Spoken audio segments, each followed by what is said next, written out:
Hello, and welcome back to Thought of You, a podcast co hosted by me, Amelia Freebie, And me, Taylor Elise Morrison. where we let all of you, lucky listeners, behind the scenes into our group chat. On this show, we talk about the links and trends and topics that we have been sending each other all month long. And we invite you to think about them with us. So, in these episodes, we always kick off with a first thought, best thought segment where each of us brings just something that's on our mind the day we're recording. And today, I'm going to kick us off with my first thought, best thought, which is an update on my book launch. So in our last recording, we were headed into my book launch season, and I very boldly proclaimed that by the next time we recorded, I'd be over and done, which was completely false. Taylor helpfully reminded me. And as we're recording now, I'm still kind of toward the end of the first big wave of the launch. So my second book, Your Attention is Sacred, Except on Social Media, came out October 1st. I have sold, I think, over 200 copies now, which feels super exciting for a self-published book for someone like me with a relatively small audience. And I'm gearing up for the book launch retreat, which is happening as of this recording and release next week. And I'm really excited to gather with people to have these conversations.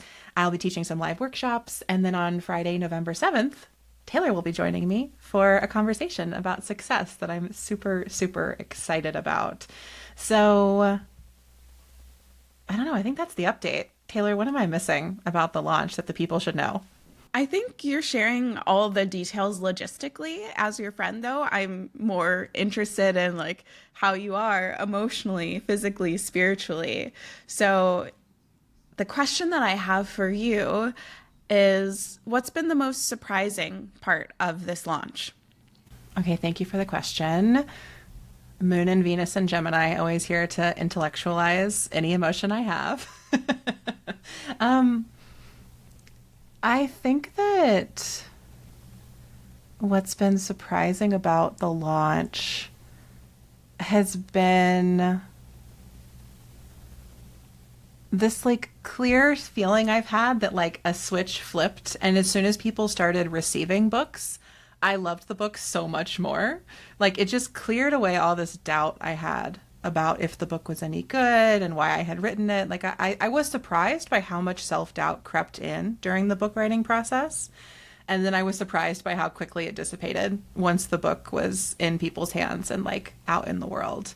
And I think that it reminded me that I really relish in a pretty quick timeline between thing is created and people receive thing, and that really drawn out period between that for me this year was challenging. And I think it was a generative productive challenge, but also I don't know, do you ever have those moments in a creative process, Taylor, where you're like, is this just how I am, or is this something I should work on? That's how I feel about that whole experience was should I just lean into liking to do things fast and I don't have to do it this way again? Or is there a lot of noticing to happen or something I want to change in everything that came up? To be a coach and answer your question with a question, what do you think that you So there was the tension, the discomfort, the self-doubt that arose as you gave yourself more time than is comfortable for you. What are the good things that came out of that process? And if you were to weigh them on the scales of justice, how would they weigh out? The good things that came out of that this time were I fully stepped away from the institution of publishing.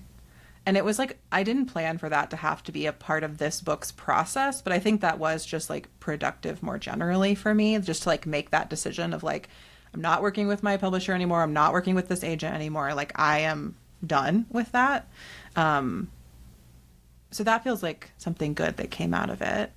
I also think sort of grappling with where do I find the value in my work. But a question I've been holding for myself is what if nobody liked the book?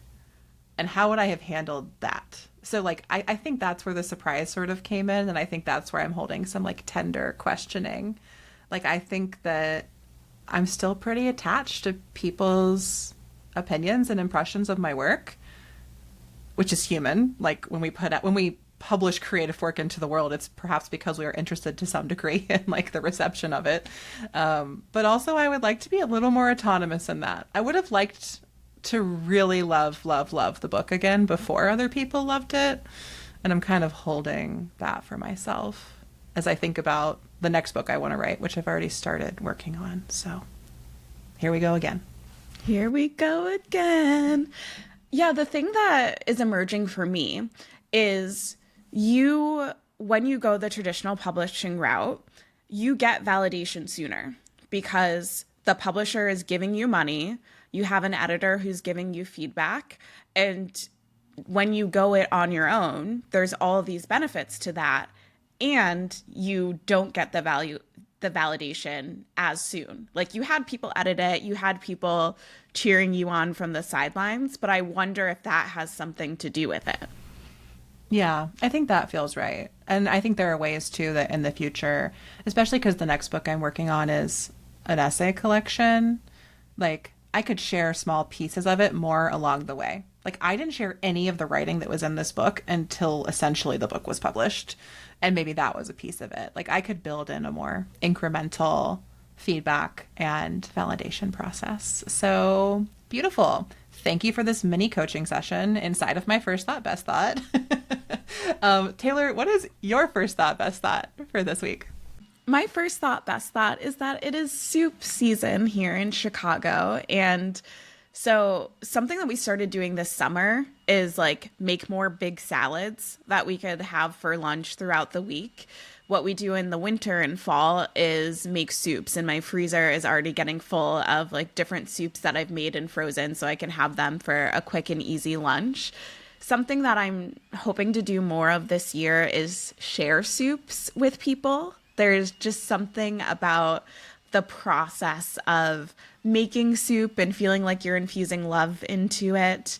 We had a family member over for dinner and for a horror movie marathon this weekend, and there was something like I couldn't stop smiling at sharing the soup with her. And there's already some other people in my life where I'm thinking about how I can make soups and share them and share love in the process. So maybe I will link to a couple of the soups that I really like to make in our Substack. But yeah, that's my first thought, best thought. I know that you all have some soups in your grimoire in your household. Ooh. Are there any soups that you all are excited about making this season? Yeah, so for the listeners at home, I really don't do any of the cooking in my household. My spouse, JJ, is our home chef, and I'm very grateful for it. JJ makes a really wonderful pozole verde, so green pozole with tomatillos that we just had a few weeks ago as kind of the start of our soup season. I have an Italian wedding soup that I really like that has like kale and sausage. That is a sort of family recipe that I like to make. JJ and I also both make chili, and we have very different approaches to chili, which can be funny. Like, mine is always like my family's recipe, which was like all like ground beef. It's kind of sweet. And JJ's is like all beans, all spice. Like, the only shared thing is like the sort of red tomato base. So that is kind of our soup grimoire. Although we are also currently eating our way through like pounds and pounds of tomatoes because I pulled our plants over the weekend because we're about to get our first frost here in Nebraska. And they were just like, I had just been leaving all of these unripened tomatoes on the vine, hoping they might ripen eventually. And now we just have like bags and bags. So I think we'll be having a lot of tomato soup as those ripen and need to become something. It's like very hard to consume like 35 tomatoes at once without any of them molding. So I'm really trying to get creative on how we use the rest of the tomatoes for the season. Ooh, I love that. I'm thinking tomato sauces. I'm thinking if you do get a little bit of a warm up, some gazpacho. Mm-hmm. My mouth started watering. I know, and I'm really hungry. And we've had such a weird year. Like, our first frost is very late. It's typically like October 10th, so we're over 2 weeks past that and we still haven't had it. So it's been an interesting season. We've had many more caprese salads much longer in the year than I typically get them, which I love. But we'll see. And we'll share our soup recipes in the show notes on Substack. If folks want to join us in soup season, please do. You're super welcome.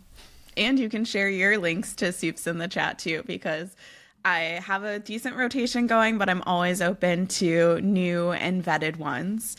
You mentioned earlier, Amelia, that it's been a little bit of a weird season, a little bit of a weird year, which kind of leads us into our circle back. In several of our first episodes, we talked about Spotify, what's been going on with the music industry. And about a week ago, I was back in the chat with some updates on how I'm thinking about Spotify, as well as some alternatives that we in the Morrison household are currently testing out. So, Amelia, I know that you have been off the grid, pun fully intended, with Spotify, not paying attention to what's happening with them.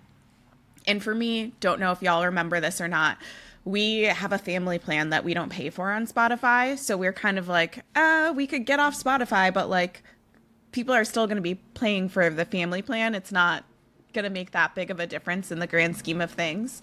But since some of our earlier conversations, one of the founders of Spotify has invested in this like AI drone startup that is being used in Gaza.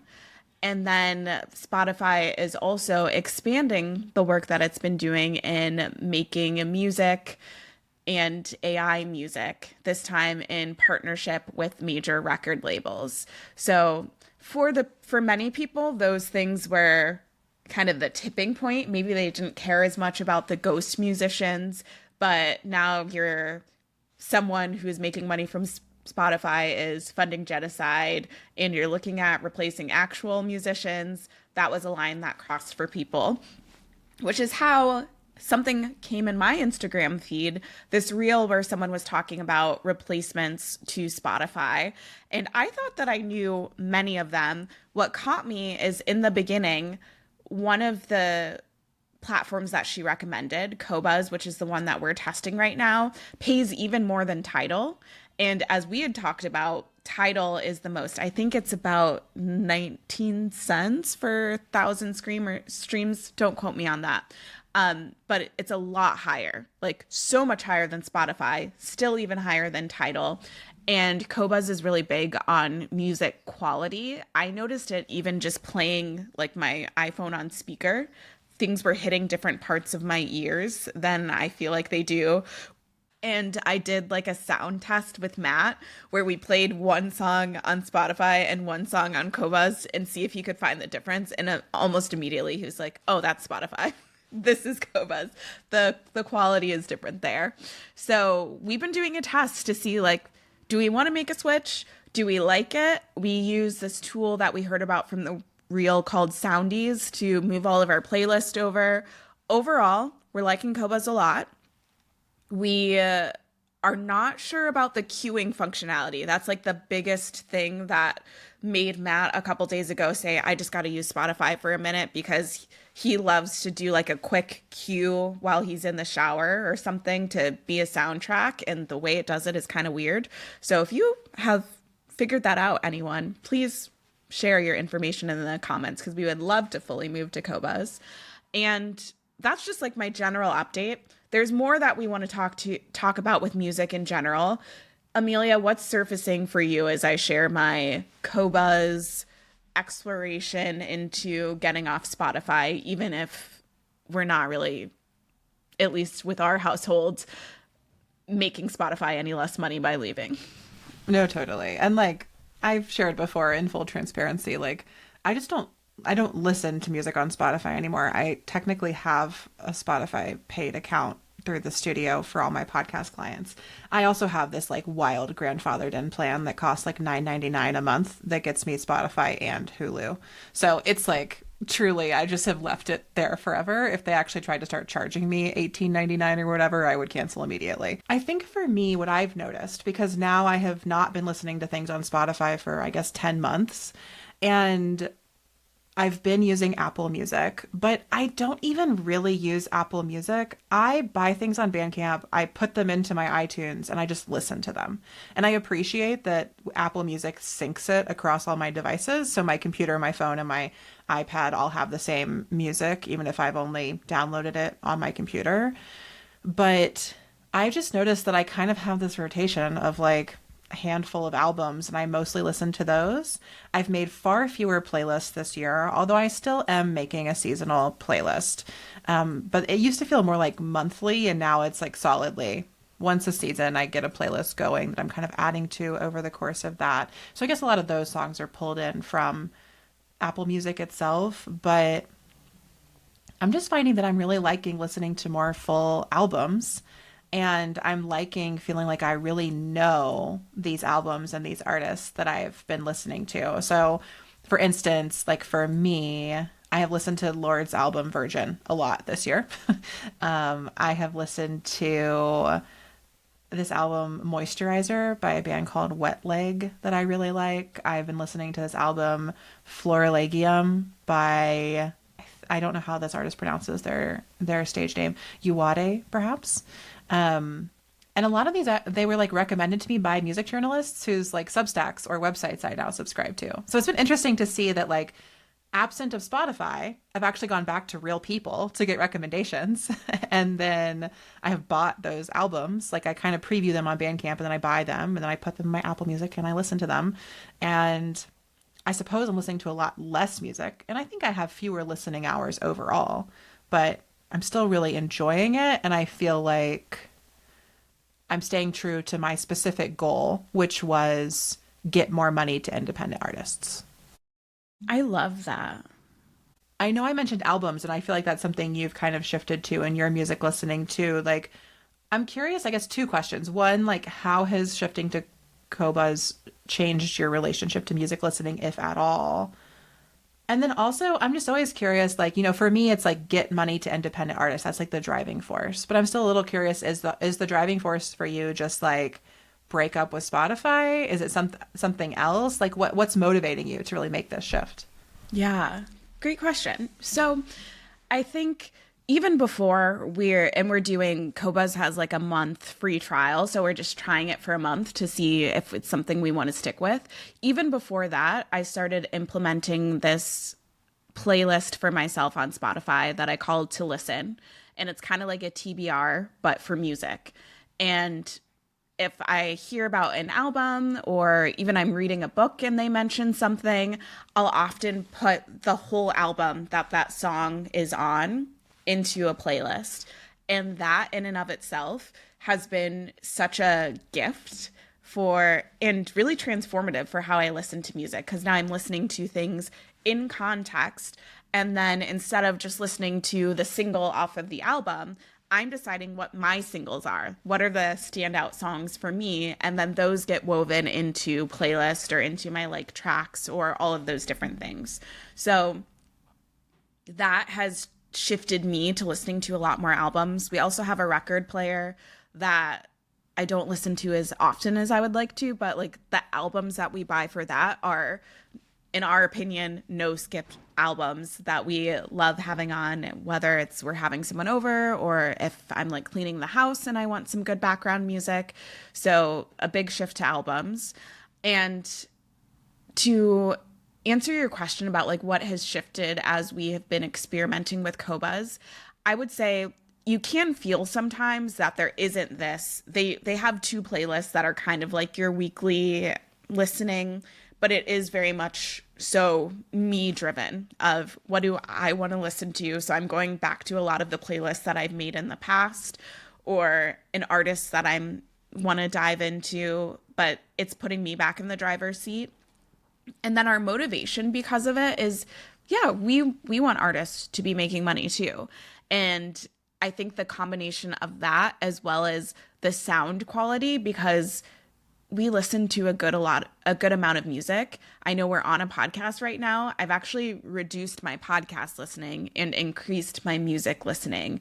And like Matt will tell you, I just get inordinately happy when I'm listening to music. And the way that I was saying, this is something that I'm exploring with my therapist, is I've known for over a decade that I'm a highly sensitive person, but realizing how that comes out and like the things I am sensitive to, the fact that I could tell, oh, this is hitting different parts of my ears when I listen to music on this platform versus another platform. And it is giving more money to artists. I think for Matt and I, we've been trying to go to a lot more live shows. That's like one of our favorite ways to give money to artists. But this is a way that, because like Matt uses music to tell time. So he'll be like, I'm putting on this number of songs. That means I need to be out of the bathroom, done showering by the time this happens. Or like, so we listen to a lot of music, and it's important to us that it sounds good. Yeah, of course. I mean, I also love improved audio quality. And I noticed that because even just shifting from Spotify to Apple Music, it's lossless on Apple and it's not on Spotify. So you're already getting a higher quality. Spotify has added some features. They've added lossless audio. They've also added this feature that I do like, that you can do like DJ transitions. And so I did that for one of my playlists, and it sounds so good. Is that like the crossfade feature, or it's more than that? It's more than that. So like I'll have to send you the link to this playlist that I did actually do it on. And I was like, dang it, Spotify, like I'm trying to give artists money, but now you're making me feel like a DJ, which is on my list of things to do. And that is tempting. It is tempting. Anyway, continue. Yeah, I think that it's hard to realize how degraded sound is until you listen to something that is not degraded. And then you're like, oh, I did not realize that this was so compressed. And that's why it sounds a certain way, or like I'm missing something here.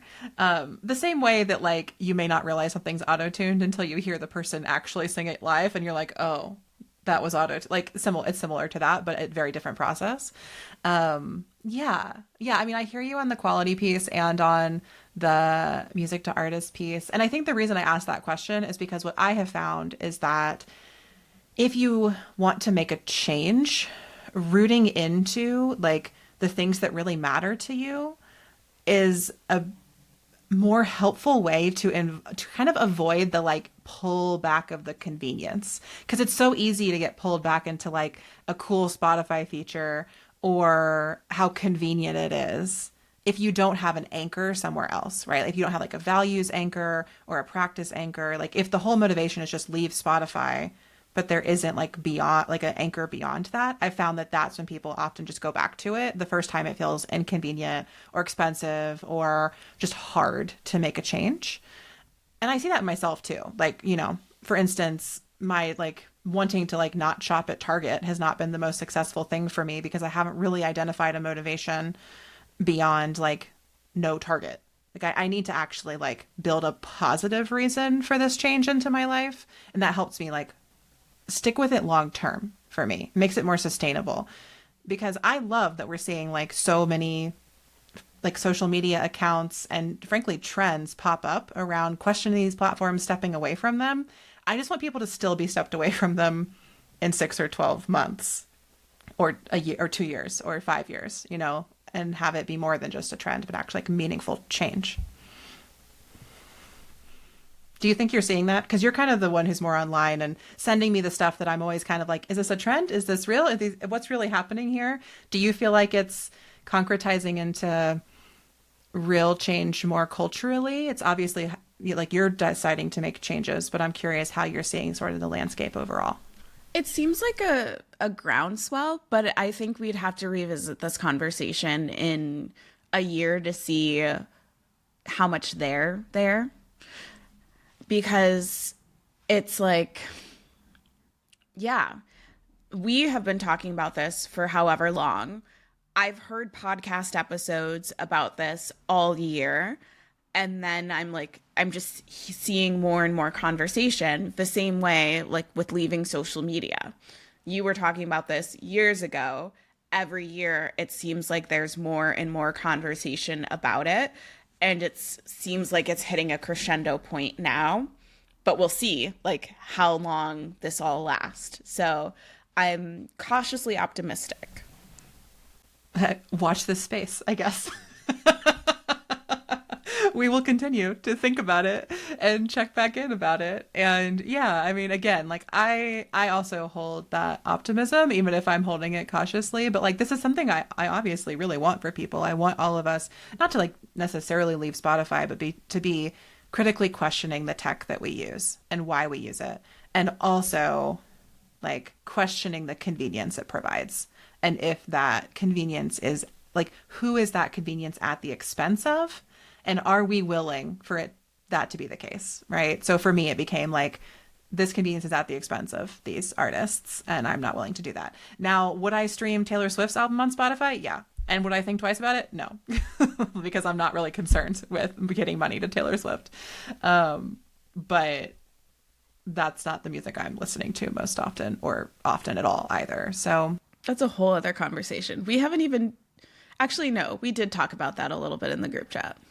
We did group chat a little bit on the life of a showgirl, but folks can surmise in our comments how we felt about that album. Context clues. Okay, well, Taylor, you already mentioned how much you and Matt listen to music at home, and that feels like a good transition into our first kind of big topic for today, which is about home and about what it means for something to feel like home, whether that be the place we live, the city we live, the community we're a part of. So I'm curious if you would sort of open up this conversation for us, maybe by talking a little bit about how you've been making some changes to your home lately, both like the sort of redecorating and organizing and designing you've been doing, and then some like organizing work you've been doing in your community as well. Absolutely. Well, for context, Matt and I have lived in this home for 7 years. And so I guess you could say we've got the 7-year itch around our place. And it's been really interesting. I'd say really for the past no, there's a version of this every year that happens because I could name projects almost every year. But when we first came, my aunt is an interior designer and she helped us with the initial layout and setup in the main part of our home. And I just remember like wanting to choose things that felt neutral and didn't feel like too much, partly, and we'll get into this later, because I didn't want to make choices and because I was feeling overwhelmed about the amount of choices that are involved in making something feel like home. With the help of family, but also me and Matt just getting to know ourselves and our tastes more, every year we've been adding more to it, whether that is functionally, whether that is aesthetically. And so I'm recording here. Now I have like a little office in our living room, which is the largest room in our house. And if I look this way towards the windows, we changed part of our living room into what Matt calls my creative studio, partly because he really wanted to encourage me to do more creative work. So I have most of my art supplies back there. I have a keyboard because I've gotten into playing piano more. This year, I'm exploring jazz piano and more improvisational piano. So I have like all of that space here. And then also we've started literally yesterday, we hung up a gallery wall. Like we're adding more art that has been curated to our taste. I made a big bulletin board in another part of our house that has a lot of art that I've made, as well as photos of family and other things. I'm doing a project for my birthday where I asked a bunch of people I love to make art that I get to hang up and see in my entryway.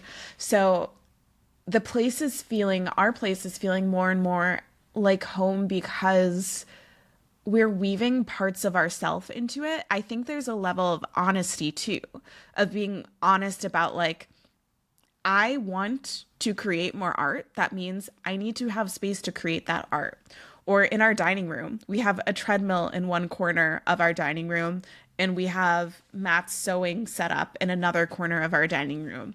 And it is not the prettiest thing in the world, but being honest about like more than having people over, we need to be moving our bodies. I need to for my mental health. Matt needs to be creating things for his mental health. Like these things have to be out in the open because we only have so much space. So there's a level of honesty of what are the things that we actually want and need to be doing, and how do we create space for them in our home. So that's just a lot of rambling about our space. It's gorgeous. I love it so much. It's clean right now because we had company. And I tell Matt too, whenever we do like a deeper clean, I'm like, I love our place so much when it's tidy. Like it's so sweet. So I hope you can hear. I have a lot of love for my home, and now there's so many stories to the pieces that I've bought and curated, and where they're from, and who helped me find them, and who made them. And it gives me a lot of joy to look around. Yeah.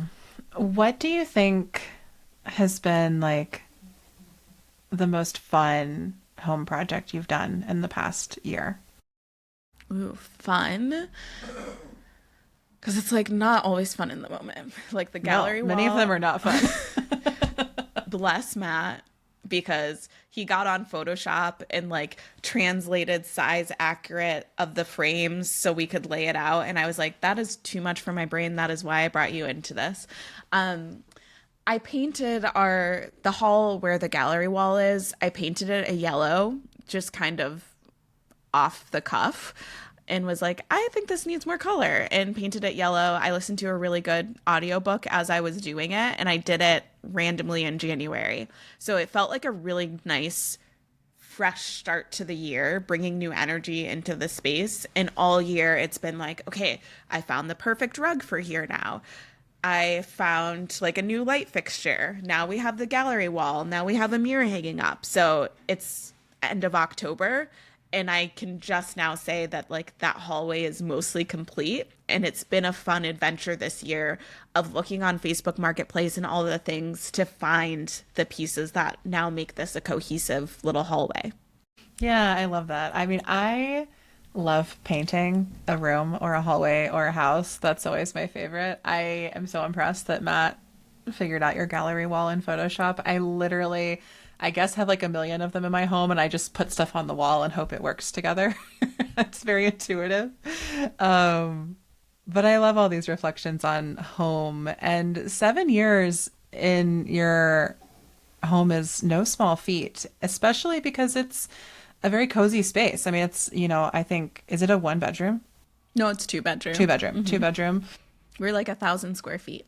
Yeah. And I think that what you said about like when your space is that size for two people, you do have to like make choices around, is the house always going to be like some perceived idea of presentable to others, or is it really just going to serve us and the things that we need right now? And I would say that's something I've also grappled with, especially in Chicago when JJ and I lived there, but also in our home now. Like, for instance, at our dining room table, there are only two chairs there because there are two of us. But when my whole family shows up, like they did Saturday morning, I have to scramble and like find the other chairs and bring them upstairs and do all these things, which was fine. We just did that. It wasn't a big deal. But I used to keep the full chair set at the table at all times in case anyone came over. And I think for me, finding home and our house feeling like home has been a process of like unpeeling or peeling back those expectations of letting the space really serve us. And I think there's just so much conditioning, particularly for women, people raised as women who are raised in the church or the South. That's what I would say. To have a presentable home is like such a laden, pressurized concept. And I think I'm still trying to step back from that. And I see it, I live very close to my family. And if anytime you go to my mom's house, she's going to be like, I'm so sorry. It's such a mess. Everything's a mess. And like all the surfaces are cleared of everything. Things have obviously been wiped down relatively recently. Like, and I'm just like, where is the mess that you see? Because I literally cannot see it. And I wouldn't care even if it was messy, but like, I just feel that like her anxiety around it. And I think that has shown me that I don't want to put that on myself. So, Yeah, JJ and I have been in our house for 5 years now, which is wild to realize. Because we moved in September 2020, I feel like the first like 2 years of living here were just sort of amnesiaed away from me and my brain because it was so like deep pandemic, don't leave the house time. Um, but we live in a sort of like two, almost three bedroom bungalow in Nebraska. And we have sort of two rooms with beds in them, and then my office. And then JJ has an office in our basement. And we've definitely had some big home projects since we moved here. Last winter, we renovated our kitchen, which is a project that I did with my dad. And that was really good bonding for me and my dad. It was a ton of work. I do not recommend taking on a kitchen reno lightly, which is what I did. It was so much work. But I love the kitchen now. Like it really, JJ, like we spent the time to really lay it out the way that we wanted and to be able to do that in the budget that we had. I mean, I think our whole kitchen was like $10,000 because we did all the work ourselves and we did not buy expensive things. We bought the best quality we could get for the money we had to get all new cabinets and new sink and a dishwasher and all these things. But let me tell you, having a dishwasher has been one of the best upgrades of my life. So I love that. Having actual counter space. Also, our previous cabinets were only like 12 inches from the countertop, which is very low. And so we couldn't get in anything in there. And so we raised all the cabinets up, which made a huge difference. We also got one of those trash drawers where you like pull it out and your trash is inside instead of your trash just sitting out in your kitchen, which was a huge upgrade for us. So I loved doing the kitchen reno. And then this fall, my dad and I have been working in our basement. Because when we did the kitchen reno, I ordered the countertop cut wrong the first time. And so I had to reorder the countertop and the wrong one has been sitting in my basement for a year and a half. So we used the quote unquote wrong countertop to put a whole new shelving system into our basement, which has been really great for storage. And I've been sort of reorganizing that space. And part of what we're doing is to move a bunch of things so JJ and I can kind of put a home. God, I don't want to use the word gym, but I guess that's sort of it. Have like a corner of the house that has our little exercise bike and our little weight bench that we bought so that we can be, more active at home together. I think we are both benefit from endorphins as people who have depressive tendencies. Like endorphins are actually like the best drug for me, all natural, made by my own body. So we're trying to actually have space for that instead of right now, which is where like our little mini Christmas tree is backed up against the bike and the weight bench has all this stuff on it because I never moved it anywhere, right? So we're trying to create space, similar to what you said, Taylor, for like the things that feel important to us in our home. I have a vulnerable question I want to ask you. Vulnerable for me to ask, but I'm curious. Okay. How often do you clean your home? Because I don't think I clean my home very much. I feel like the oh God said everything. I know. I can share vulnerably first. So, like, JJ and I have lived here for 5 years, and we have cleaned our house regularly, seasonally, but we have not done a deep clean in the 5 years that we've lived here. And so I'm gearing up for that to, like, truly, like, hands and knees, wash all the baseboards, scrub the floors, wipe down the walls. Like, we haven't done any of that since we moved in. Partially because this is the longest I've lived anywhere since my childhood home. So, like, I kind of forgot this is a thing you have to do when you live somewhere a long time. And because we did the renovations, that involved some cleaning. So, like, whatever. But I'm realizing that I clean my house like every, few months. I like wipe it down once a week or so and I clean it every few months, but I have not done a deep clean in 5 years. Am I a freak? Is that gross? Please tell me. Yeah, I would say I am not the best at even like maintenance. Cleaning is hard for me. I've had to put, and this is part of like my neurodivergence, I've had to put some systems in place. When Matt and I are doing well, we each spend like 15 minutes a day doing cleaning and tidying around our house at least. That's when we're doing well. That doesn't always happen. And there are like baseline things we try and get done every week and every month. In terms of deeper cleaning, I would say once or twice a year I get to the baseboards and like really do that. And it's really based on, it does tend to be kind of around the equinoxes. Like they're just that spring energy. Like I do want to do those extra things, but there's not a true schedule to it. It's just vibes based of like, oh, I have the energy to do the baseboards. I have the energy to do a deeper dusting of everything. It's also partly driven by like having people over. There's so much utility for me in having people over, in the connection that I get to have with them. Yes, but also the external, like people are coming. I want to make sure the space is comfortable for them. So like, especially if we're having someone who's going to stay for a few days, I'm like, okay, deeper cleaning necessary now. So I don't think you're gross.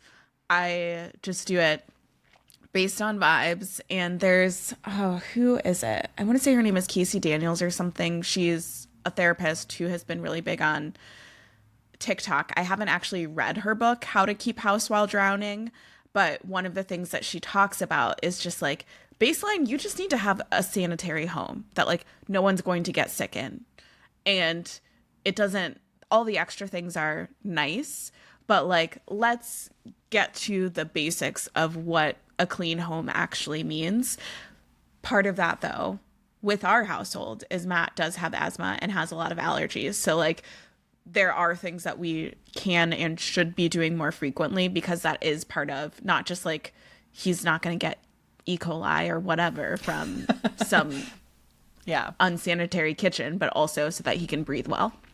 Yeah, no, that makes a lot of sense. And I think that having pets has definitely like upped my dusting game, just because it's so obvious. I think I clean by vibes and just by sight. I am regularly like sitting on the couch at the end of a day and looking at something and being like, I should go wipe that down. Then I go wipe it down. But this is reassuring. Yeah, I think that my deep cleaning this year, I think will be good. And I think what I'm realizing as you were talking, Taylor, is like, yeah, I've done all of those things like discreetly at some point since we've lived here. I just haven't done them all at once. And I'm trying to remind myself that like it still counts. Like they got done. There just wasn't this moment where I was like, every inch of the home is clean, that like you get when you finish a deep clean, that can be satisfying. But also maybe I just don't need that. I'm not sure I really do. Either way, I can report back on how deep cleaning went after the end of the year. JJ and I have, we're planning a little like staycation for the last 2 weeks of the year, where we're both like taking off work and we're going to rest and clean and enjoy being in our home and not traveling, because we've been traveling the past few holiday seasons. So we're just staying home and like just reconnecting after like a really hard year with some stuff in JJ's family and other things. So I'm looking forward to cleaning. I think I can say that for the first time in 5 years.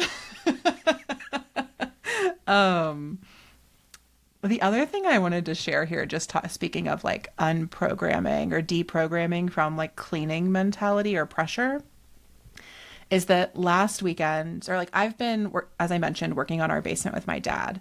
And part of like after we got the cabinets put in, like there was just stuff everywhere. Like it was really hard even for JJ to have a path like from the stairs to their office. And the number of times I apologized to JJ for that was ridiculous.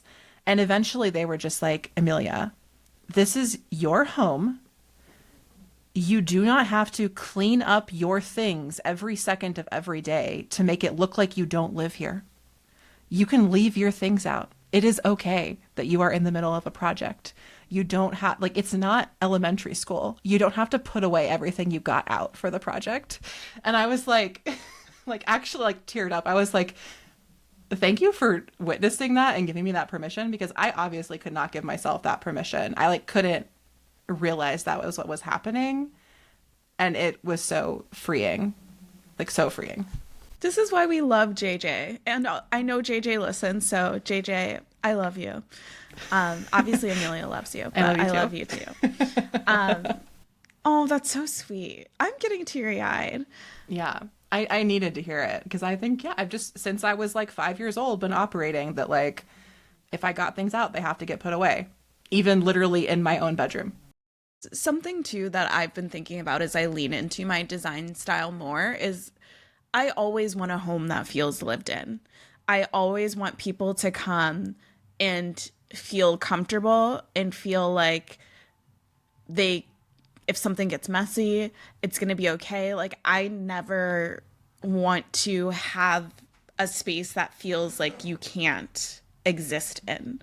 And so, but that's not something I think I've always extended to myself. So that I actually need to think about that more, because it's like everyone else can be comfortable and lived in it, but I need to make everything.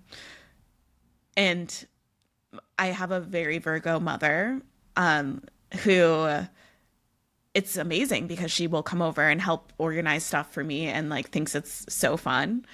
And also, I have to accept that we just have different ways of organizing our home, and going back to like, as long as things are sanitary, we're good. We're Gucci. Yeah. Yeah. I need to actually read the How to Keep House While Drowning book, because I do own it, which is my, Oh, you like, own it. yeah, I do. I think it's actually on my Kindle, which is like, if I buy something for my Kindle, it's just in the abyss of books I will probably never look at again. So I'm gonna do that today. My Kindle is nearby. I will grab it. I will read the How to Keep House While Drowning book, because I think I'm in the middle of just some like personal evolution and like shedding of old stories, and it would be good to have some, sounds like there's some really nice replacement stories in there that are actually a little more sort of where I'm at right now. My house is definitely sanitary. No one has ever gotten sick from eating or existing here, as far as I'm aware. So props to us. Yeah, we're keeping people and creatures alive. Yes, we are. Okay, speaking of that, I want to talk about the other sense of home, because we're also both, I think, rooting into our local communities differently this year. For you, a community you've lived in various places for a long time. For me, one that still feels relatively new. So I'm curious, Taylor, like, what does it mean to you to feel like home or feel at home in Chicago these days, not just in your dwelling in Chicago? Yeah. I do think my dwelling is a key place for feeling, and that's a feeling at home, feeling like I have a sense of place. Again, just being a highly sensitive person, and we're a very introverted couple, like acknowledging how important it is for us to have a space where we feel safe and creative and connected, so that we can go out and connect to the broader community that we're a part of. This has been a journey of, for me, for a while, of connecting to community. It's funny because when I first pitched this topic, I was mostly thinking of, for those of you who don't know, I live in Chicago. ICE has been all around Chicago in the past several months. And I was like, oh yeah, I've been rooting into community since this happened. But if I trace it back further, I grew up in the church. When I first started moving to Chicago, I was active in the church. Now I no longer identify as a Christian. And so much of my idea of home and community was rooted in this place where we were going to see each other every Sunday. And we had small group and Bible study in these places that we'd see each other. And as I let go of that sense of home and community, I've been looking for different ways to replace that. It's for multiple reasons. It's been something I've been thinking about for the past couple of years, but then with the election and then with everything with ICE and all these things happening, it's gone higher up my priority list. So I already was like on the board of a nonprofit, felt like I had some sense of how I was giving back and connecting to community more broadly. I also try and volunteer pretty frequently. What I think has shifted is this hyper localization that I'm doing and thinking about community, where now it's like I made a friend on my block who's a woman in her 70s, and we've both lived in this area for a while, but like finally connected, and we're Facebook friends, and we have each other's phone numbers now, and we see each other out. We still, I need to have her over for dinner or something, but already I'm thinking ahead to the winter, and she doesn't have a car. So if she needs to go someplace, can we help with that? If she doesn't want to walk to the grocery store, can we help with that? So that's like one example, but also being involved in more mutual aid, volunteering. I'm starting doing school patrol at a couple local schools this week. I have never felt this connected to a community outside of religion and church. And I'm just so proud to be a Chicagoan. Chicago is such a diverse city, is a really well organized city. And to see the way that things are emerging both organically. I was talking to a friend about this yesterday who runs a nonprofit. I have been really heartened because I have some problems with the nonprofit system, even as someone who sits on a nonprofit board.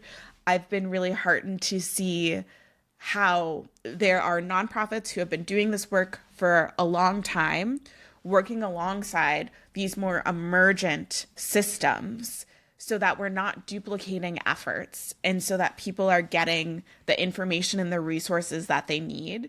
It just like makes the part of me who ran operations for a company like so heartened, and then the part of me who is a Chicagoan and wants to believe that there's more of us than there are of them, really heartened that like Chicago just does not play that shit. We don't. Like, it's really fuck around and find out season. That's all I'm going to say. Yeah, yeah. I mean, I appreciate you sharing all of that so much and how you're connecting with your community. I mean, I feel like I've been hearing you talk about trying out different orgs, going to meetings for the past at least 2 years, if not longer. But I've also been hearing from you and other Chicago friends how just galvanizing this specific moment has been. And I'm happy to hear that it has brought together the like long-standing groups with the sort of emergent, I don't even know what to call it, like just energy.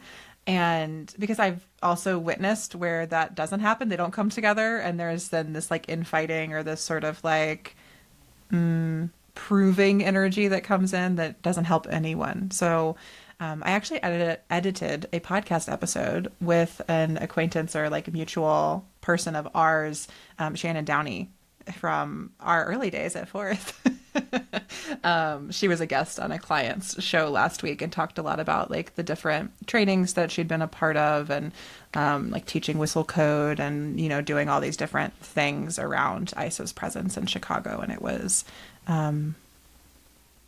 I share it and we can link to it in the show notes, but she shared a very similar sentiment that you did around just feeling like that pride in being a Chicagoan in this moment and the way that the city is saying essentially like, no, you cannot do this here and you cannot fuck with our people, and really showing up to fight back. Yeah.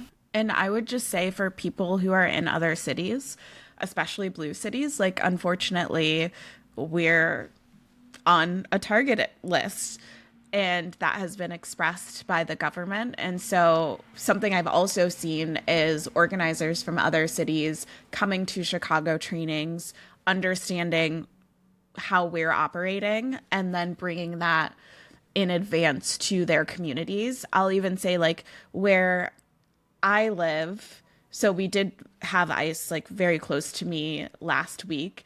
And in my broader community for the past month or so, but they really started in other areas. So instead of just being like, okay, well, it hasn't hit us yet, like people were learning what is working here so that we can bring it to our neighborhood within the city. So then when it happens, everyone already knows whistle code. Everyone already knows like how to properly report an ICE sighting. So you all have the benefit of perhaps being able to be more proactive. And so see what you can learn from your organizer friends in other cities, or they don't even have to be organizers, just people who are getting involved in other cities so that you can start to prepare. It's always easier to be proactive than reactive for so many reasons, including for our nervous system regulation. Just even knowing where the homes for this kind of activism in your community are, should they need support or should you want to be more supportive. So for instance, I do not live in a blue city, but also I know exactly who the progressive organizers in the city are. There's a great community called Appleseed that does a lot of different types of work, and I've worked with Out in Nebraska here. And it doesn't mean that I'm at meetings all the time or I could be doing a lot more, but every time I go anywhere, at least try to have a sense of like, okay, who is doing the work and ready to sort of step into a moment of need, and how can I know who that is and be connected to them, and then hopefully start getting involved as well. So yeah, I really appreciate you sharing. And I think that what I'm hearing in that is both like the frustration, of course, with what's happening, like fuck ICE, fuck Trump, I don't like any of it, and also the sense of like connection and hope that can come from coalition and community action. It's the both and always. Absolutely. Just a couple more like practical things to add for folks.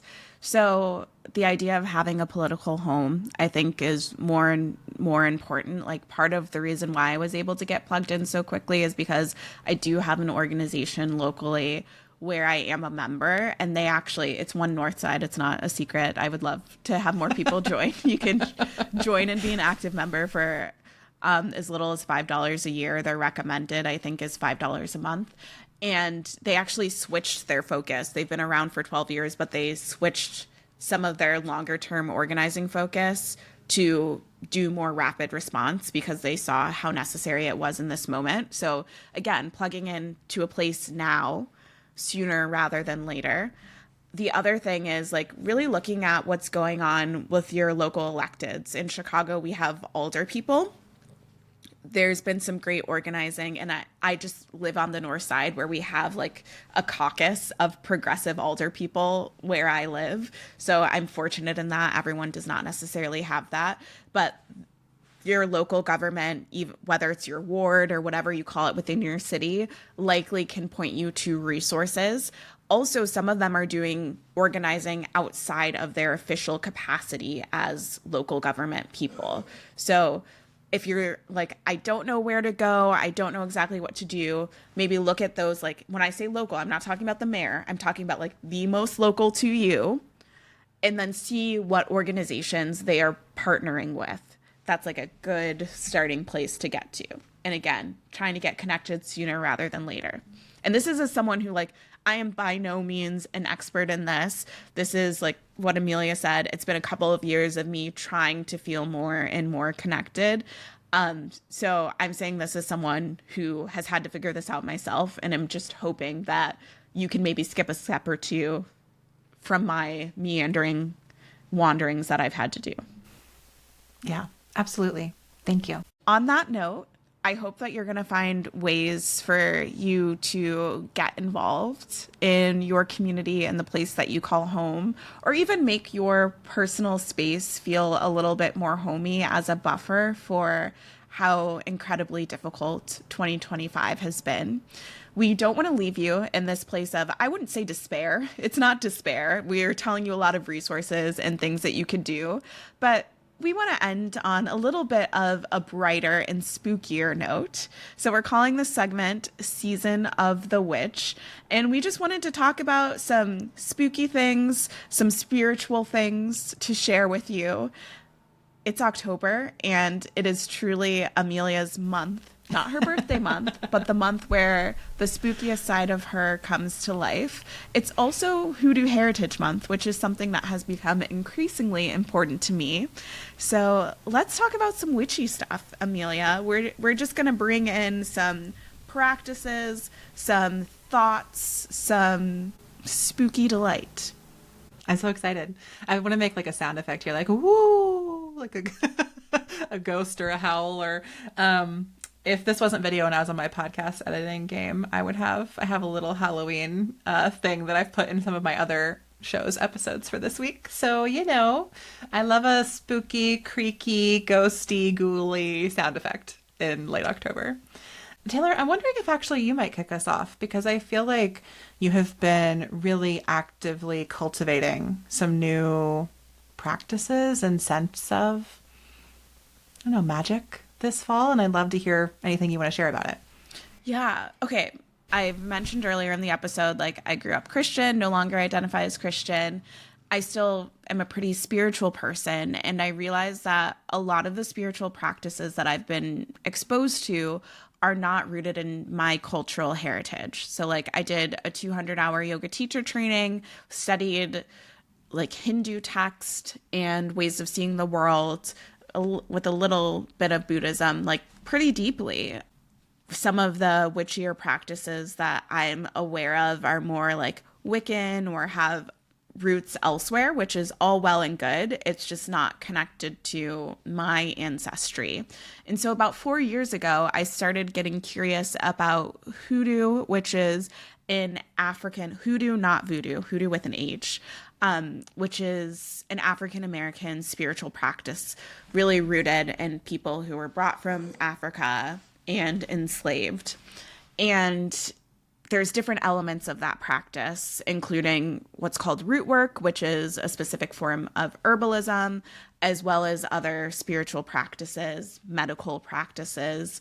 And I don't really know what sparked it. Like, I did not know that October was Hoodoo Heritage Month, but I've read 2 books this month related to hoodoo and revisited a book that I had bought in December 2021 and had this renewed interest in exploring these practices that in many ways are so interwoven into the way that Black people operate that we don't even necessarily know or realize, especially the churchier among us, that they have roots in hoodoo. One example is like a lot of Black folks will do black-eyed peas and greens for New Year, or feel like you have to clean your whole house. Speaking of cleaning your house before New Year, and that's like has roots in hoodoo. So I've been reading and exploring a lot of that and what I want that to mean for my practice. And I came across this book called The Conjuring of America by Lindsay Stewart. I recommend this book to everyone, but especially Black folks. Oh, the other thing I should mention, if you liked Annie and Sinners, hoodoo practitioner, root worker, like that's what she's doing. And this book I just think is so good for everyone to read because it talks a lot about practices of hoodoo and conjure, but really positions it historically and politically, and what Black people were trying to preserve and to protect and to prevent through these practices. Whether it was like something that is sticking with me from the book is this idea of gynecology, which I already knew. Like, if you don't know, gynecology, so much of what we know was tested on enslaved Black women. The detail that I got from this book that like sends chills down my spine in a not good way is that all of that was done without anesthesia. And it wasn't that they didn't have anesthesia. They would put anesthesia on pigs, but not for these women because they were viewed as subhuman. And the reason that that's related is because there's a lot of work in midwifery and root work and conjure that was these Black women giving care and honoring the experience of birth or the choice not to have a child and bring them into slavery. So I highly recommend that book, not just if you are interested in learning about hoodoo, which I believe is a closed practice to African American folks, but if you're looking at understanding our history and I'm saying our as a Black woman, American history in general for everyone else, as well as like, yeah, this lineage of resistance. There's always so much, I believe, to learn from Black women. And this is an opportunity to learn from Black women in a narrative arc that spans 400 years. So I'm going to stop here. What did that spark for you? I know you heard me nerd about this book already in the chat, but is there anything new that emerged since you listened to me info dump? Yeah. I mean, I can't wait to read this book. It sounds really powerful. And I always think that like reclamations and retellings of history in these ways are important. And I'm glad to hear how much you've gotten out of this and how it shaped your practice. I also think perhaps it's good to just name like what a closed tradition is to folks. And I mean, I could even use some of my examples next because I think there have been questions about this even with tarot that have come up, but don't seem to anymore now that tarot has become like mass merchandised. So my understanding of a closed tradition is one that is culturally specific and has been developed by a group of people in their context and is not just open to anyone to practice. And often that includes certain, just like you have to learn bodies of work, or there are initiation rites or traditions that you go through. There can often be like just a clear lineage. And I think that what you're saying with hoodoo is like this tradition is closed like for historical reasons, for the reasons of colonialism and the violence of slavery and the violence of white supremacy, and that's what led to this tradition being closed. And I would say that like if anyone listening in encounters like a white person practicing or teaching hoodoo, that should raise a lot of red flags, and I would be critical of that. Thank you for putting that so well. And yeah, they're one of the biggest people talking about hoodoo. Like if you Google, you will probably end up on their website, is a white person. So, yeah, they're like, I think a lot of the beauty of this is finding your own either open practices or more culturally specific practices, because something I've gotten out of this is like being on an ancestry.com account and seeing the work that one of my aunts has done and tracing our family back to like 1835 or something like that. So there's really beauty in finding a practice and a tradition that connects you to your people and what you all have overcome, and maybe some of the work that you need to do to overcome some of the stuff that they were not able to overcome in their lifetime.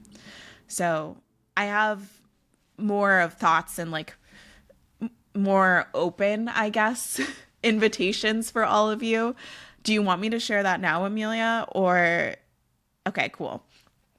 Yeah, I think if I were to give something that, besides reading that book, which I just want people to read, I think people should read more history of other cultures in general. The other thing that I would share that's come up for me is I've just been exploring what spiritual practice looks like for me. This is pretty across the board in any spiritual magical practice, is the power of intention and desire and specificity. And it's funny because I have a 2-part mantra this year. First part, disappoint people. Second part, be specific. And the be specific has come out in business applications, but now I'm starting to see it in my spiritual practice, where if you want to put something out in the universe, you need to say what exactly it is that you want. There's an example. There's a family member I have who kept saying like 2024 is going to be our year. And we joke about it, but like it was a terrible year for that person. And we're like, oh yeah, we need to say our year for what? What is it that we want? Because it was quite a year. It was our year, but it was for like sadness, conflict, a lot of death, like things that we did not intend. So this has been really powerful excavative work for me as, again, someone who was raised in the church. And I was quoting Bible verses to Amelia of like, there's a Bible verse that says the heart is deceitful above all things, who can know it? Or like to be wary of the sins of the flesh. And I've had so much conditioning to be very skeptical about the things that I want, and to be always checking with God, who was, whether, even though we were told God is without race, like I was seeing Jesus as a white man, to always be checking as like, is what I want what he wants? Am I on the right track? And so there's something really beautiful about exploring, beautiful and difficult, about exploring what it is that I actually want. So that's the work that I'm doing, partly through hoodoo, partly through therapy, but just getting into what I want and being specific about it so that I don't have unintended consequences. Yes. And that's magic. I love that like you both like zoomed us in and out in my mind to like this like closed culturally specific tradition that you're learning and beginning to practice, but also to like, what is magic more broadly? It's like the places where we see clearly and speak truly and like bring forth our desires into the world. And unfortunately, there is the like love and light, whitewash, new age version of that that's just about like manifesting wealth and like, yeah. Um, and there are other ways to approach this that, just bring in so much more, in my mind, like care and context. Do I want wealth for all of us? Yes. But do I want that to mean we all become billionaires that exploit other people in the world to get that wealth? No. And we can wrap all of that in to a magical practice. And yeah, I love hearing how you're engaging and re-engaging and just like shedding old stories. I feel like honestly this whole conversation has been a lot about like the stories that we're shedding and the ways we're rooting into clearer intention for what we want going forward. And I mean, in many ways that relates to like my season of the witch, which is like truly the most basic thing I'm about to say, which isn't even what's in our notes, is like what I have been doing this fall to get witchy is journaling. It's so simple, literally. And like, Taylor, I think of you as like a queen of journaling. I don't even know if it's a big current part of your practice, but you've done it so much and made journals and written journals and taught journaling. And like, I can be honest that I like have not had a consistent journaling practice in over 5 years for sure. Probably since probably 7 or 8 years. I have a journal. It's probably even sitting near me, but like I use it when I like get an astrology reading and I put my notes in it. I don't actually like go to the page to reflect on things. But I think that this fall, just a lot has been shifting for me. I think a lot came up through my book launch as we opened with. I think a lot came up with settling into our home and shifting some goals and dreams around that. A lot has come up with my relationship to my business and some big changes that I'm planning for next year. And I have felt, and I think just like astrologically and politically, things have been so unclear that I have not had my typical like clarity of mind. And so I've gone back to just like very basic journaling. How do I feel? What has happened today? This is not complex journaling. This is like, okay, I'm going to set a timer for 7 minutes and I'm going to write about my feelings for that long. Like it's been a pretty simplistic practice. But I think what it's helping me do is even get to the root of like, yeah, what do I want next? Like the things that I've been oriented toward that were such strong and true desires, like some of them have straight up crumbled in my hands and they're just like not things I see for myself anymore. Some of them have slightly shifted. Some of them have come into beautiful fruition and now I have them. And I'm just feeling like a real reset. And I like whatever I'm casting a spell for next is not what I cast this current spell I'm living into for. And so I'm trying to clear that space to just reconnect with what that might be. I don't have a vision for the next year or years of my life right now. And I think that's really okay. But to get to that, to get back into my season of the witch, it's been like journaling and resting and tarot, which has been a long time practice for me. Those are always the three things. Like if I don't know what I want next, I need to write about my feelings. I need to go to the bed and lay there for a while doing nothing. And I need to pull some tarot cards. And so I've also been going back to my tarot decks and I'm trying to find a new one. I like did a deep study of the Rider-Waite-Smith deck for my podcast, My Tiny Tarot Practice. And I think that deck is done with me based on some recent readings from it. I think it is finished. We are done. And I haven't quite found a new one that feels like the next moment. I think it might be the Liberation Tarot, which is a really beautiful deck. Like with cards created by like really diverse practitioners, and many of which have like the images of the practitioners themselves in them. So there's like an Adrienne Marie Brown card. There's an Edgar Fabian Frias card, who's like a new internet friend of mine. And so that might be my next deck. We'll see. So yeah, I'm just reconnecting with these simple practices. I'm curious, Taylor, are you journaling? Do you pull cards? Are those, I know these have been a part of your practice. Are they still a part of the practice or are they kind of fading out? It's funny because I've been deprioritizing journaling in favor of being more connected to my body. So the therapist that I see right now is does somatic work and also does art therapy. And something that we've realized, which is not a new realization, but I'm very in my head. And sometimes what journaling does is gets me more in my head. And so what we've been working on together is how can I do other intuitive generative practices and then weave in writing and journaling underneath that rather than that having to be my go-to. So we'll do things like, do I do some improvisational piano or dance or movement or create art and then write about what came up from that experience and like what is the wisdom that is coming from my body rather than my head being like, okay, if I just document exactly what happened or if I ask myself the right questions, can I figure it out mentally? Because what has just become increasingly clear over the years is that my wisdom comes from my body. And this is something that was like told to me in a reading a long time ago. But I mean, speak of full circle too, even when I was in coach training, like I get these taps in my body. Like it feels like someone is tapping me in different parts.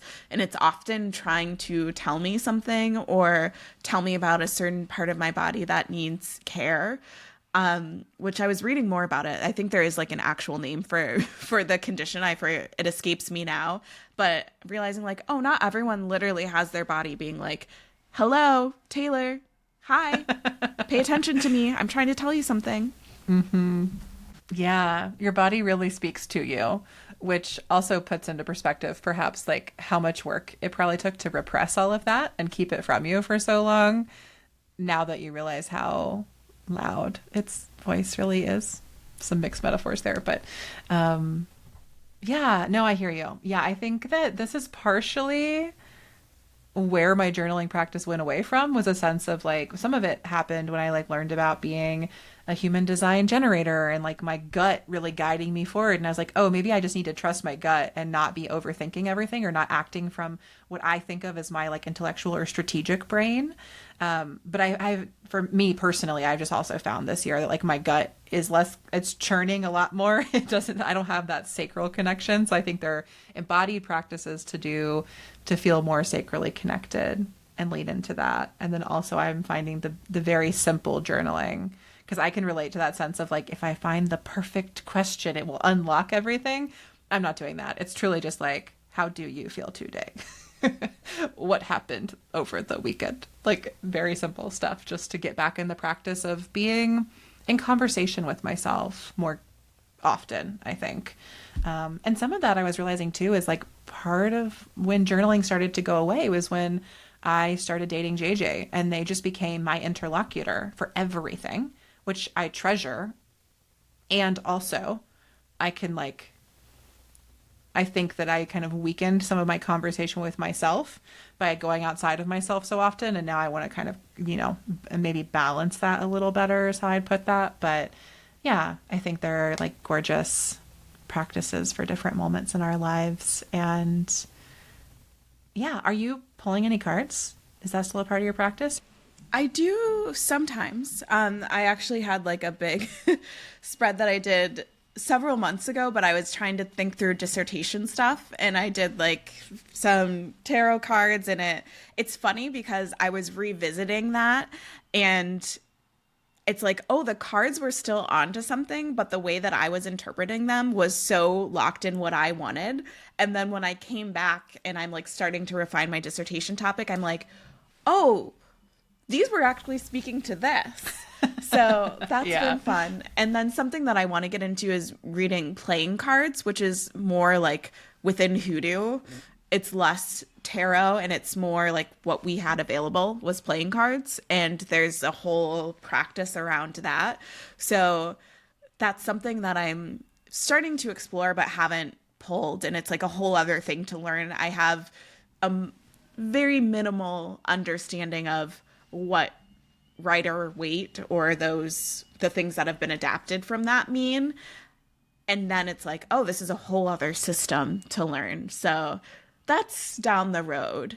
But yeah, I pull a card when I need some support or even really more so for inspiration. Like I used to love to pull a card when I was writing weekly newsletters and be like, how can this be a creative prompt for what I need to get into the world this week? Yeah, I always often think of card pulls as just like conversation starters. And sometimes if my journaling prompt of how do you feel today doesn't go anywhere, then I'll use a card to be like, well, how do you feel about this card today? And that can kind of elicit some feelings. But yeah, I think that tarot is definitely still a big part of my practice. And I love using different decks and I miss making my podcast. So, for folks who don't know, I have or had or have both a podcast called My Tiny Tarot Practice. And in it, I spent, I think, about 2 years going through the tarot and recording a tiny episode on the meaning of each card. So, every suit of the minor arcana. And then last year, I did all of the cards of the major arcana. And I recorded these like 5-minute episodes on each card and sort of the meanings. And I had a few books I was sort of interpreting from and then just checking in with myself and what I saw in the cards. And when I finished that practice, I kind of took a break from pulling cards and then realized that I think the deck that I did that whole experience with was kind of done. We had worked together. But I always had this dream. I put together a new project for it this fall that I just actually announced literally today as we're recording this, or this week as this episode releases, where I had always wanted to have a website where you could like press a button and it would pull a random card/episode for you. And I never knew how to code any of that. And this is not a money making project, so I don't really have money to put into it. But I recently vibe coded it, as the people say. And I built that site with Claude's AI tools. And so we can link to it in the show notes. You can now actually go to a little webpage and pull a card. You click a button and it'll tell you what your card is with a 1-sentence description, which is the one I wrote for the podcast. And then you can listen to that episode. So you could use it to pull a card or pull a spread. And I've been using it for myself and it's been quite fun. Actually, maybe we should like do that. Do you want to pull a card together, Taylor? Yeah, let's do that. For folks watching along, I'm going to share my screen. Look at us. We're getting interactive.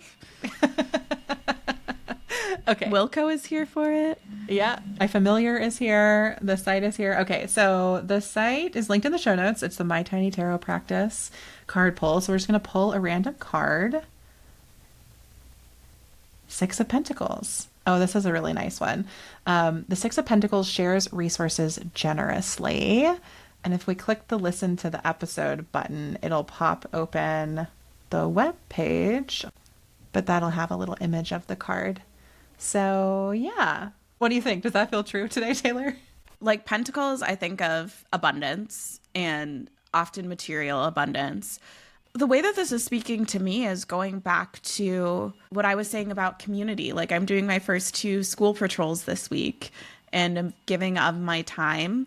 I'm also actually, I'm doing like 3 volunteer things this week related to different things. So I feel like that's the giving and receiving. And I don't know yet what it is that I'm going to receive through this time that I am sharing, but I know that it's going to be something, even if it's just like a sense of connection, a sense of pride in my city. So that's, I think, how it's coming up for me. Yeah, I think that feels really good. And I was just thinking that like the Rider-Waite-Smith has a lot of hierarchy in it, in the images. Like even this image is very like literally one person is standing up and the others are on their knees. And so I often find those images less resonant, although I have seen some like analysis of like how they're meant to create these triangles that mean other things symbolically, etc. But yeah, I love your interpretation. And I think that giving and receiving, just that is a lot of what we've talked about today. What we're giving to ourselves, what we're giving to each other, what we're receiving, and how we're making space to receive, particularly like news stories about our lives and our lineages. I feel like that has come up a lot. So yeah, thanks for doing a card pull with me. That was quite fun. And folks listening in, you can enjoy the podcast, My Tiny Tarot Practice, anywhere you get your podcasts, or you can find that tool to pull a card linked in the show notes. Yeah, I feel there's so many great things about being friends with you, but the fact that I get to get tarot readings from you, which is not something that you publicly offer, So that's one of my favorite gifts that I've received from Amelia is one year she like did this whole spread for me and then she put it in envelopes and each month there was like these little mini cards and then like a little note and it just made me so happy. So I love how deep you have gone into your tarot knowledge and interpretation. And I also love the ways that you both publicly and privately share that gift with people. Yeah, thank you. I appreciate that.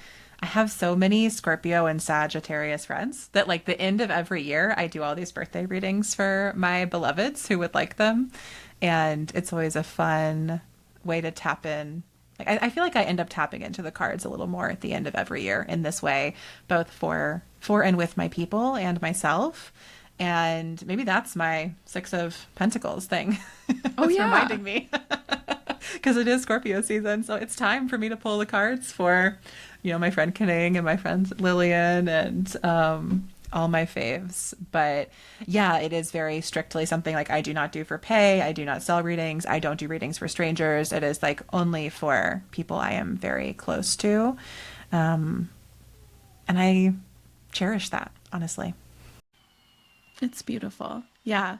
That's another thing that I've been thinking about too is as I start to incorporate more practices, how it is that I want to share them. Because there are things that I know a little bit more deeply, but it's like, yeah, I don't want to sell this type of reading. But you're just reminding me that there are other models outside of capitalism for using your gifts and sharing them with people.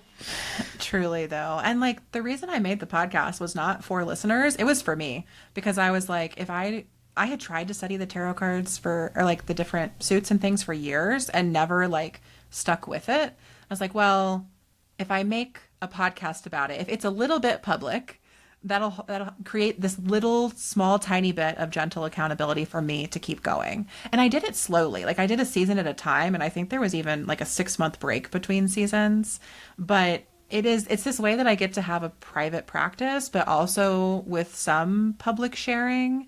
And honestly, that's something I want to play with more next year as well, is like I don't resonate so much with like very strict like public private boundaries, but I also don't want all of my life to be in public. I definitely don't want all of it to be for sale. So how can I like have sort of flexible boundaries with the clarity of like, yeah, I talk about tarot publicly, but I never sell it. Things like that. I want more of that in more areas of my work and life, I think. This is something I'm excited to be in conversation with you more about because there are multiple things that I'm like doing behind the scenes where I'm figuring out what level of sharing I want to do. And we were actually talking about this offline before of what does it look like to share pieces of yourself publicly and do you attach your name to things or do you not? So let us know in the comments on Substack if that's a conversation you're interested in us having. Can't guarantee that'll be next month, but as we simmer on it, yeah, let us know if you'd like to hear us vibe about that. Yeah, it's soup season. Everything's simmering. So throw it in the pot, friends. Okay, I've officially gotten to the point where I'm punny, and that means it's time to sign off on this episode. So Taylor, do you have any final thoughts, best thoughts for us today? Be intentional, be specific, and that includes how you get involved in your community. Chef's kiss. There's one thing I want to add. This is an anecdote to really tie it home. I was at this event from my alderperson, Angela Clay, and she's just such a lovely person. Like she started us out with like saying this chant, like peace, love, respect for myself. And then we say it again for my community and then for my city. And then we all took like a collective deep breath together. And something that she mentioned, if you have ever heard of the light as a feather, stiff as a board, and it's like, oh my gosh, we're levitating. But she was like, if we all just put like one finger underneath this load, then we can lift it together. And I think that's just a good way to bring in the sense of home and spooky seasonness.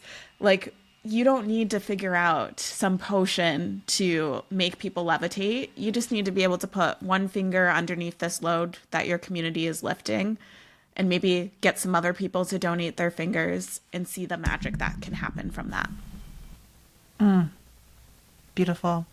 I love that so much. And I'm so grateful to be in this conversation with you. So thank you, listeners, for joining us for this episode of Thought of You. We do plan to be back for at least one more end of year wrap up episode, if not a bonus extra one. We'll see what happens. We welcome you in the comments on Substack. And until next time, just know that we are thinking of you.